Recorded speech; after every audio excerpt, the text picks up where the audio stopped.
yayi macanan wong macanan iki pun ngerti sedaya. Dalang Akbar niku dalang tesih Joko durung kambon wong wedok. Iya urung, ndek ngenane diamboni lho Mas. Maksudnya durung kambon wong wedok belum pernah menjalin hubungan. Iya. Pernikah nak hubungan mbuh aku dhewe juga ngerti. Nak nikah ya urung nak hubungan aku dhewe gak genah. Wong ya bengi iki peteng. Nak lampune mati. Oh iya. Nak urip ya piye kadang pernos kaya ngene iki. KTP ku belum nikah. Nikah lo ya. Nikah ya nak kawin, Bu. Mas Rapat, yuk ngadeg ben dituturi karo ki. PNS pini sepuh no. Iya, Yo, Mas,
mangsaku sinden semene kok sing paling ayu iki.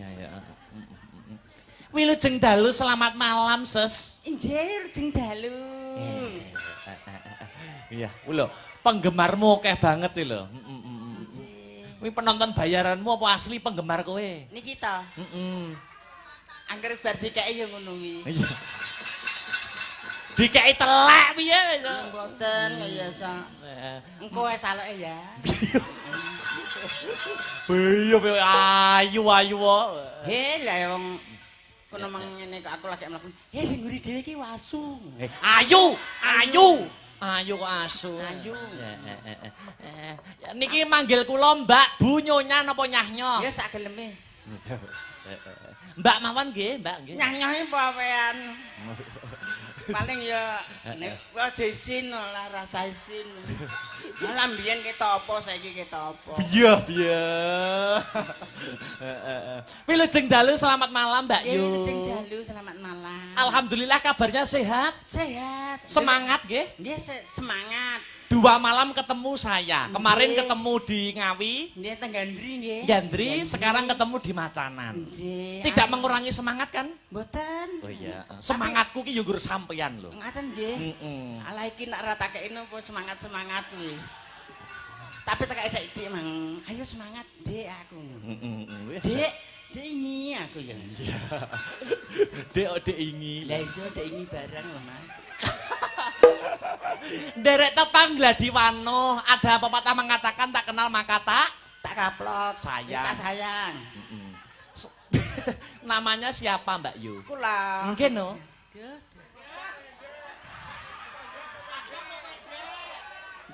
Paijan dengkulmu kembet wi. Kok iso dengkulmu kembet iki lho. Lah mlayu nang ndi nek ora kembet. Iya. Namanya siapa? Kula. Nami kula Tumpuk. Tumpuk alias kok Paijan to kok iso. Aja aku duwe duwe pacar nang kene Mas mbiyen. Sampeyan Mbak Tumpuke duwe pacar ning kene. Jane omahe kono lho ndi wi ngisor kono lho. Omahe ndi? Macan ndi omahe? Parno piye Parno dudu Parno. Daleme ndi daleme? Parno kono wi mang tak titipi sepeda emang. Lho, sampe aku ngene. Lho, Mas aku ngono puangkling Mas aku. Lho, wis nate kenal karo Pak Parno? Lah mbiyen karo aku ngene lho Mas. Ngene iki piye? Tau duwe hubungan? Mamange satru terus wawuh ngono lho Mas. Oh, tak kira duwe hubungan. Hubungan apa? Lah gak jarene duwe hubungan karo wong macanane omahe ndi? Omahe ngisor kono lho. Saiki rabi nang kene, aku mung yo petuk neh akeh Mas cewekku. Cewek apa cowok? Lha iya cowokku. Cowokmu. Anu jenenge Mas Lamidi. Mas apa? Lamidi. Omahe macanan. Nang aku ngisor iki lho. Pundi ta Lamidi jenenge ndi? Walah Di. Wong wedoke akeh pitik roh lanang wedoke ya Di. Dadak dipek leklah to malih. Heeh. Walah ya kuat-kuatno lah aku. Mbiyen arep tak rabi gak sida. Apa nakal? Lamidi apa nakal? Gak, Mas. Tapi nek karo kowe ngono ki anu ya, apa ki ketok Sayang, Mas. oh sayang. Lamidi ki suwayang karo kowe suwayang. Jaman semono Mbak Kartelona aku dikek empole tok dadak. Empole piye? Empole. Ya sing bongkote tok kae, Mas. Pucuke dipek lah wis ta malih. Ya duwe bojo loro kudu adil lah. Bojo loro apa sitok bangkaan kemeng kok dadak loro. Iya. Niki acarane pernikahan Mbak Tumpu. Niki nggih. Nggih no. Jenengan nggih ular-ular kuwatah lho Mas. Mboten kula titipane saking Pemden. Kula hanya menyampaikan aku arep nuturi apa wong ya aku urung omah-omah. Oh, piyayi macanan wong macanan iki pun ngerti sedaya. Dalang Akbar niku dalang tesih Joko durung kambon wong wedok. Iya urung, ndek ngenane diamboni lho Mas. Dijaluki foto. Lah iya, ngene nek kowe ambune ngono kok urung mampu. Maksudnya dijaluk foto Mas kan anu badhe pentas ngenten iki ndamel parfum to. Terus wong itu, ambune ngono urung mampu wong wedok. Maksudnya durung kambon wong wedok belum pernah menjalin hubungan. Iya. Pernikah nak hubungan mbuh aku dhewe yo gak ngerti. Nak nikah ya urung nak hubungan aku dhewe gak genah. Wong ya bengi iki peteng. Nak lampune mati. Oh iya. Nak urip yo piye kadang pernos kaya ngene iki. Nyuwun sewu sakmene mbiyen. Kowe kok kita mencurigakan status perjakaku to, Mbak? Ora, Mas. Yo kabeh ki. Loh, KTP ku ki keterangane belum nikah. Ya sing ya. KTP. KTP ku belum nikah. Nikah lo ya. Nikah ya nak kawin, Bu. Hei! Ini nikahnya padha ya karo kawin ya. Padha. Kayak ngene. Wis njepenge mesti nguwres wi. Kan ditakon ngene to, Mas. Mas, kamu sudah kawin belum? Ngono kan kawin to? Heeh. Ngono kok nguwres tak antemi dhewe kok. Kawin itu maksudnya nikah sama. Nikah sama. Ngono lho. Heeh. Nah, kurang Mas. Farno ndi, Mang? Ya. Jan rumangsaku. Niki pernikahannya Mas Jukumara dan Mbak Nurinda Yulianawati. Niki mantan wedok, nama panggilannya siapa Pak Bu? Oh Rinda. Mbak Rinda kali Mas Jukumara. Anu Mas, yo jenengan mang kan 10, nah aku nggur 5 Mas. Aku menyampaikan dari orang 10 pepacuh. Aku nggur 5. 5 itu apa? Jatuh. Mau 5. Mau 5 itu apa? Mlumah. Murep. Mlebu. Metu. Modot. Sik.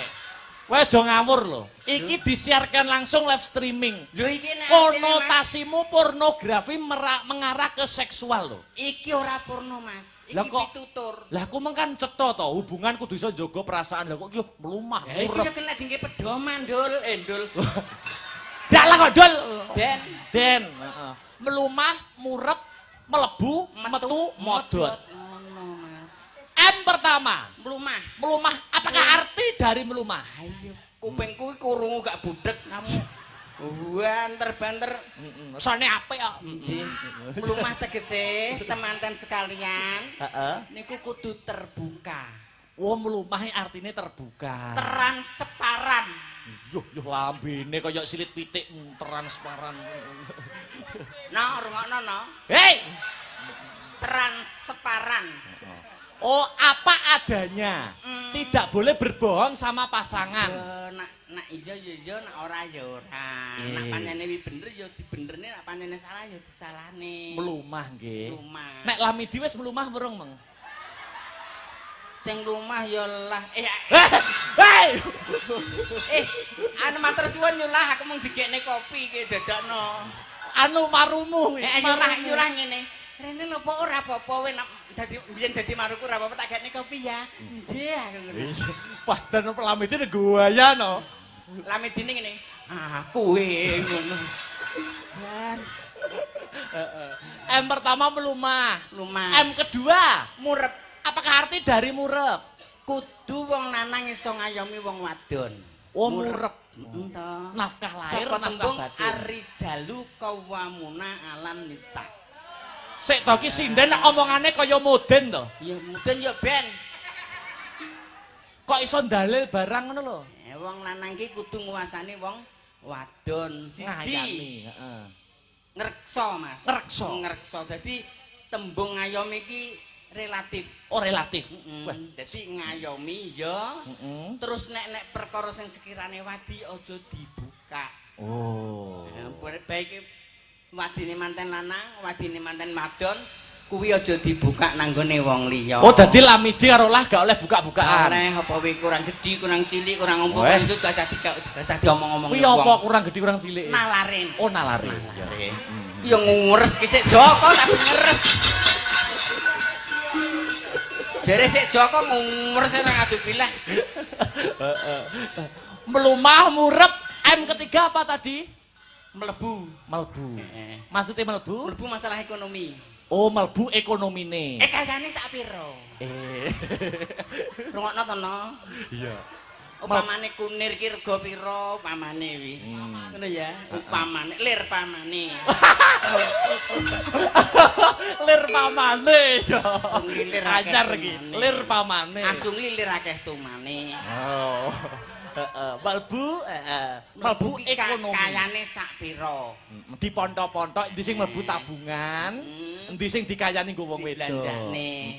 Kuwi mergo metune. Metune mlebune sak piro, metune sak piro, wingko sing ro ya nggur manten loro kuwi. Oh. Aku gak oleh roh aku. Aja roh. Bahaya tenan to, nek guyung ngakaki anake turu kaya ngono kuwi lho jan tenan. Melbu ekonomine, Jadi mlebune sak piro, metune sak piro kudu iso naksir. Iya. Kudu iso ngira-ngirono lho. nafsir. Dadi cara nafsir apa? Aku nafsir kae ngono. Gunang babuk, janakone kae ta? Janakone. Naksir. Jadi pamane kayane 100, ki dingi blonjo sampe 120. Kudune ya nggur 50. Omongno no bojomu no.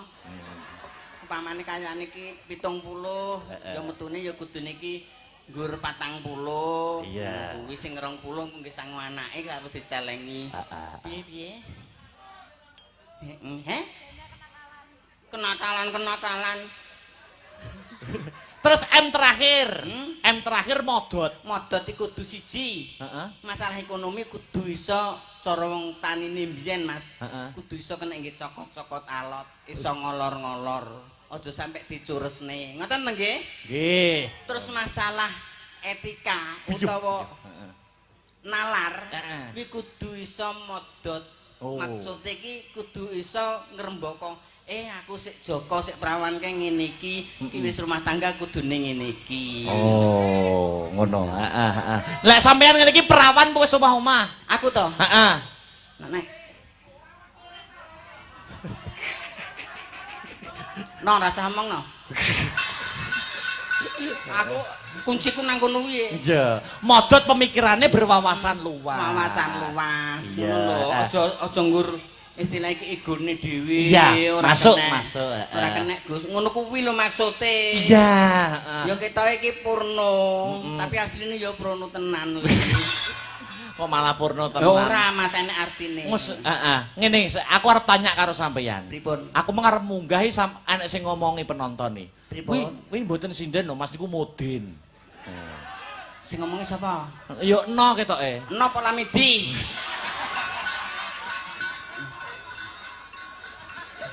Aku ki gur pengen teko, aku kan Jek Joko to. Nggih. Kok manten-manten ngene kok dikeki kembar mayang, dikeki janur ngono apa yen artine to? Wakeh Mas iki. Artine no piye? Yo, masa to?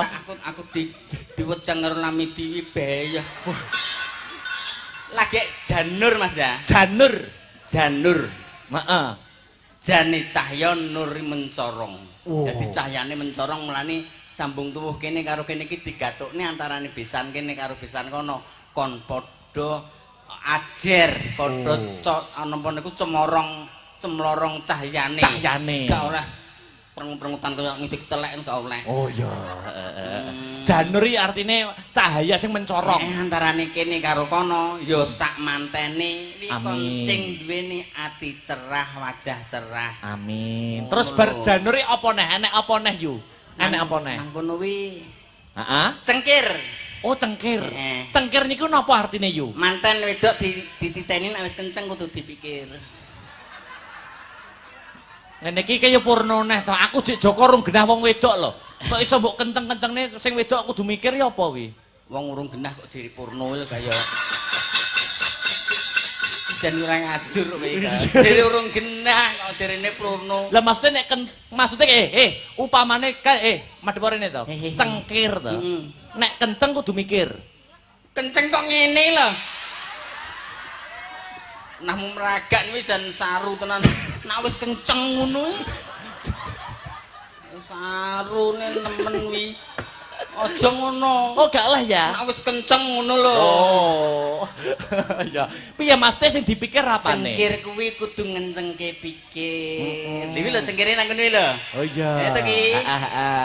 Cengkir. Mantu bubak ta niki. Walah, Amin. ya ta kok 1 2 3 4 jare Lamidi ngene, angger papat ngono kuwi mesti mantu bubak apa ngono. Aku mung iya ya di ya. Oh, cengkir niku kudu ngencengke pamikir. Ngencengke pikir, nuwun nang ngersane Gusti muga-muga manten iki dadi manten sing sakinah mawaddah warahmah. Dadi jejodohan rumah tangga sing barokah. Amin Allahumma Amin. ngono Mas. Satu lagi upama janur terus mengcengkir upama kembar mayang ya apa? Artine. Kembar mayang ke isine akeh Mas. Oh, ngono ya. Enek manuke. Maksudnya manuk ya apa maksudnya Enek manuk? keris manuk to. Heeh. Mantene kudu duwe manuk. Hei! Maksudmu piye kok manuk? Alah nek ora duwe manuk ngajak begatan Mas. Maksudnya piye kok duwe manuke piye? Maksud iki sing dikiasne, sing dicontone nang kembar mayang ke manuke manuk merpati. Manuk doro. Manuk doro ki nek sing wedok angker sing lanang golek pakan, sampeyan titeni. Oh. Dilolohne sing wedok. Wong kene ya ngono, nek sing wedok angker sing lanang ya golek pakan to. Golek neh. Udelmu kembet wi. Niku namung kira to firasat Mas, ken nyonto. Ken nyonto ngoten niku dadi sing manuke kena nggih conto, ngono nggih. Iku sing jenenge sehati. Oh, sehati. Sehati. Iya. Sehati. Yo yo. Iso bulan baleni ya. Dadi nek sing lanang ngayani, sing wedok Kuwi antarane loro-loro niki saling pengertian. Mas. saling pengertian. Oh. Wis genah nak mbiyen ki wong enak wong loro. Sing wedok ki topo, napakke anake, sing lanang golek panganan dilolohke. Ngoten to nggih? Kurang percaya sampean delok manuk doro ke lho. Sampeyan ya dilolohi ngono. Aku mbiyen yo dilolohi Sing lolohi sapa? alu. Sing lolohi Lamidi. Oh, Lamidi ya. Jajal Mbak Tumpuk, yu Tumpuk. Sampeyan ngene iki nuturi penonton, nuturi aku ngene iki aku melok belajar. Saiki nuturi pesinden-pesinden yang masih perawan. Lah. Kok lah dalah. Mas. Pripun? Saiki kalah karo Google, Mas. Oh, Google. Kadang ki wong jenenge siji jodoh, loro pati rezeki niku manungsa kene sing ngerti. Ngoten nggih? Nggih. Kadang halo Mas, fotone ngene. Heeh. Bae foto 20 tahun sing kebongkor. Ya akeh ngono kuwi. Ngono iki nek. Heeh. Semua ayanan saya di sini nek duluk lah kok bae wong wis tuwek.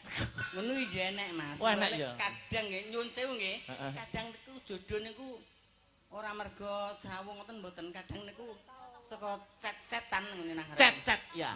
Chatting. Chattingan kadang iso dadi jodoh. Nggih kleru sandalnya ya iso dadi jodoh. Oh, nek jare wong sepuh ngono. Kijolan sandal iso dadi jodoh. Iso dadi jodoh. Heeh. Mang sandalmu kijolan ora? Aku to. Enggak Mas, tak cangking terus. Engko nek didelikne Lamidi. Iya. Ya Cak ya karo tak ngadekne sinden njajal tuturono umpamane. Oh ngoten. Lah iya no. Iki uga menyelam sambil minum air, ngaturi geguyonan karo nembang-nembang. Iki saka manten nyuwun lestari ninggal katresnan sesideman sarung jagung. Mbak Penny dhisik, Mbak Penny. Niki sing kula arane wau insyaallah perawan niki lho. Niki. Iya no. Ya jumeneng sepatana cah coba kaya ngapa ben ngancani yu tumpuk. Yuk sepote kaya ngapa? Ya.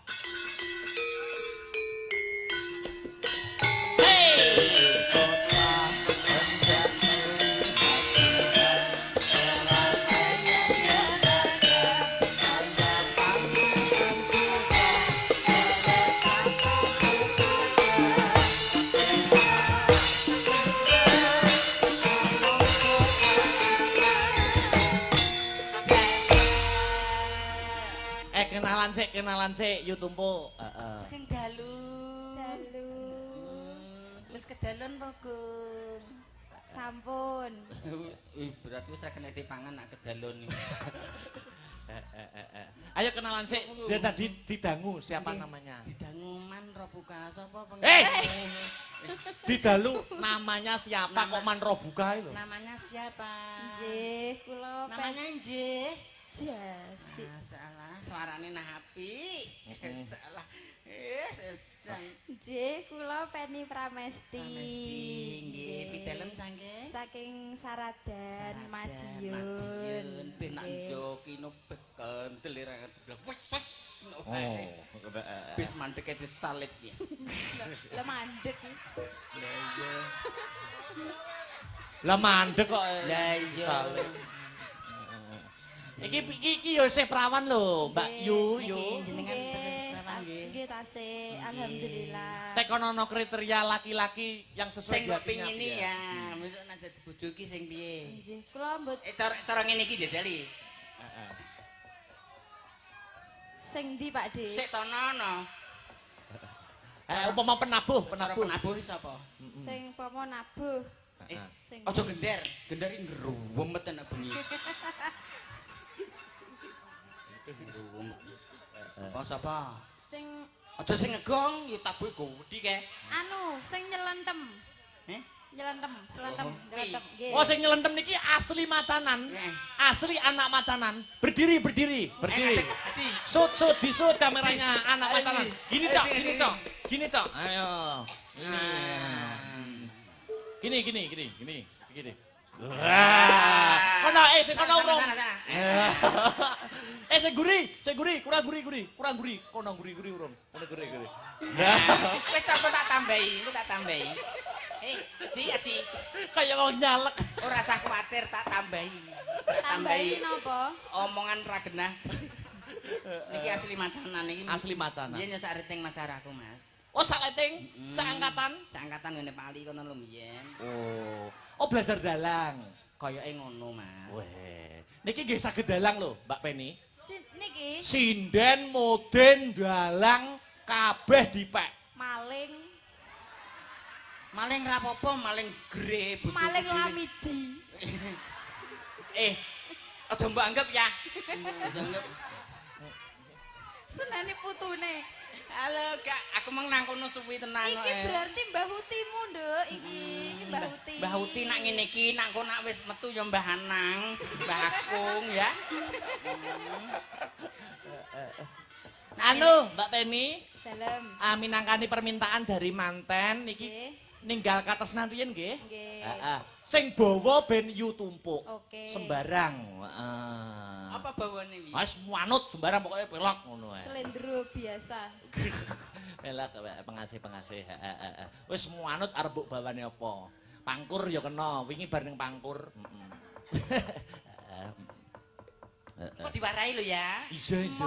Kula nderek belajar. Moh, aku ora nyawa-apa.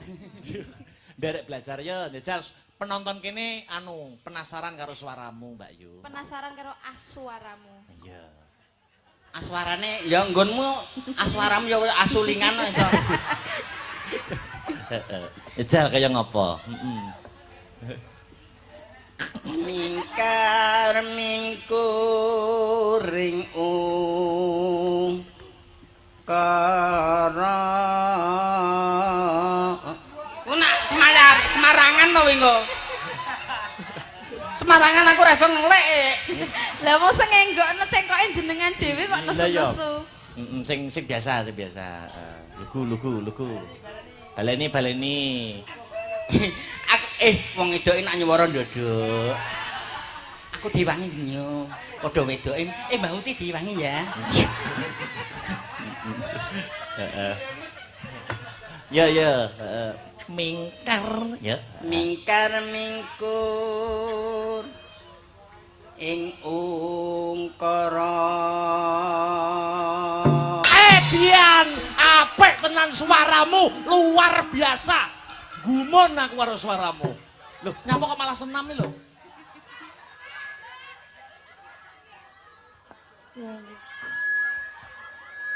Luar biasa, aku terkagum-kagum dengan suaramu.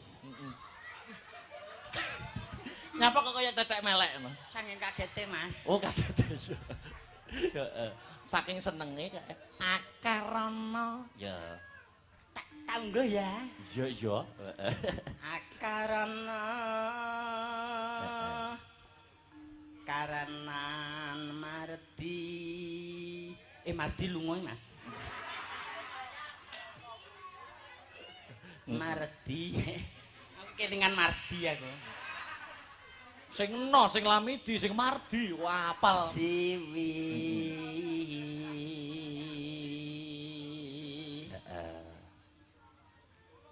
Sinawung res mining kidung. Tepuk tangan. Sinuba Sinukarta.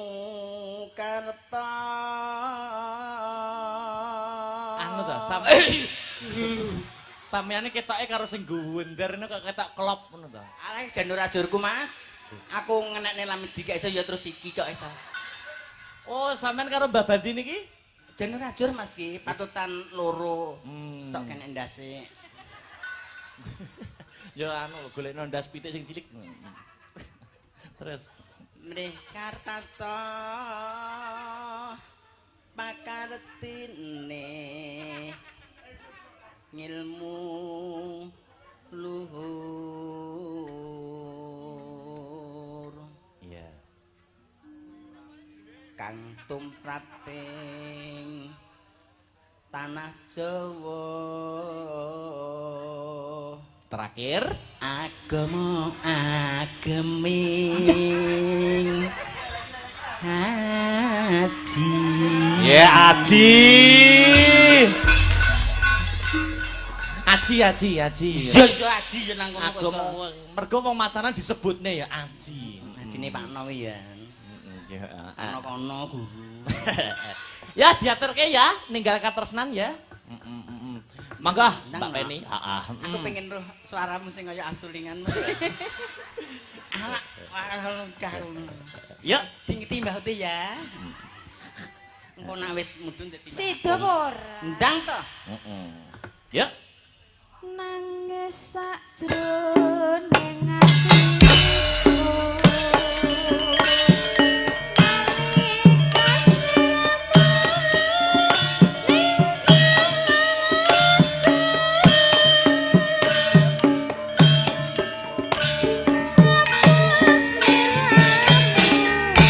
Rasa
ugi wonten permintaan saking keluarga PSHT dari fans saking Yogyakarta minta lintang asmara nggih mangke dipun aturaken ya yuk lanjut sih ya heeh Aja lali sawelenku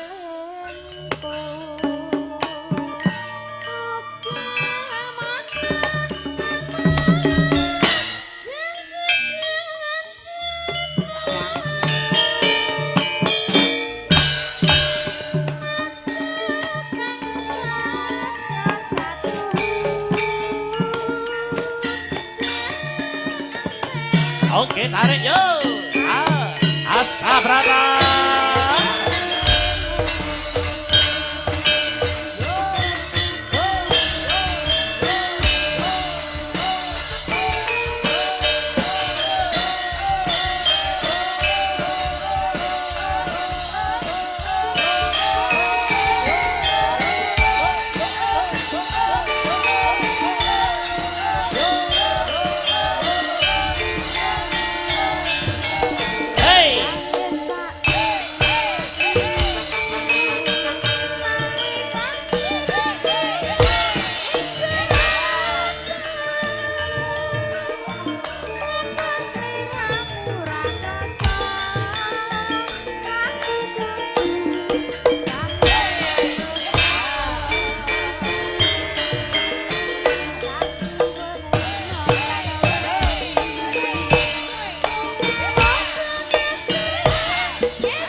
ora ketarane sapa ora seneng aku.